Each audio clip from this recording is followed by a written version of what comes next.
What are 3 documents every 18-year-old needs before they leave for college? I'm Val, a Louisiana estate planning attorney. Welcome to The T, Trust Estates Assets.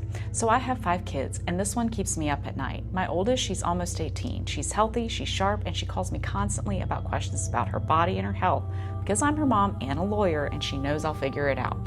But here's what hit me recently. The moment she turns 18 and walks into a college campus at another state, I lose the right to do any of that for her because the law says she's an adult. And at 18, your child can vote, they can sign a binding contract, they can take out tens of thousands in student loans entirely in their own name. And if she gets in a car accident on the way home from school the week after her 18th birthday, I can't make a single medical decision for her without the right documents in place.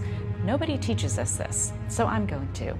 Here are 3 documents every 18-year-old needs before they leave for college, and they need to be signed before they go, not after something happens.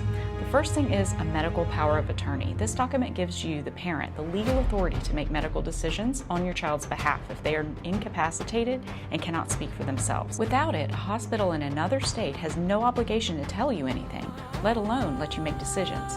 In Louisiana, this requires 2 witnesses, and I always recommend a notary as well. Belt and suspenders approach, especially if your child is going to school out of state and that document needs to be recognized by providers who don't know Louisiana law.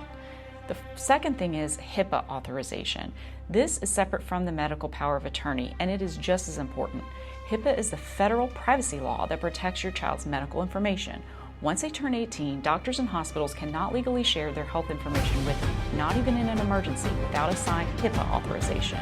This is the document that lets their providers actually talk to you. Get it signed, keep a copy. The third thing is a general durable power of attorney. This covers financial and legal decisions, not just medical ones.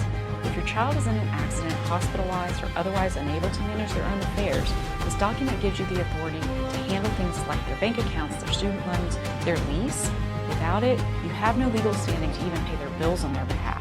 In Louisiana, this one does require a notary and 2 witnesses, so while you have everybody in the room at the same time, get them all done. And if you are the parent of a child with special needs, please hear this. I know you're in the weeds with every single day managing care, managing appointments, and managing everything. But the day your child's 18th birthday hits, these documents are not optional. They are the bridge that keeps you legally in the picture for your child's care. The relationship doesn't change. The law does. Get these documents in place before that birthday is one of the most important things you can do to protect continuity of care for your child. If you're in Louisiana and your child is heading out of state for school, get everything notarized. 2 witnesses, a notary, everyone in the same room at the same time. It takes 30 minutes. Add it to the college checklist right alongside the dorm room supplies and the course materials. You will never regret having it, but you will absolutely regret not having it. That's the T. Drop your comments below. Follow for more.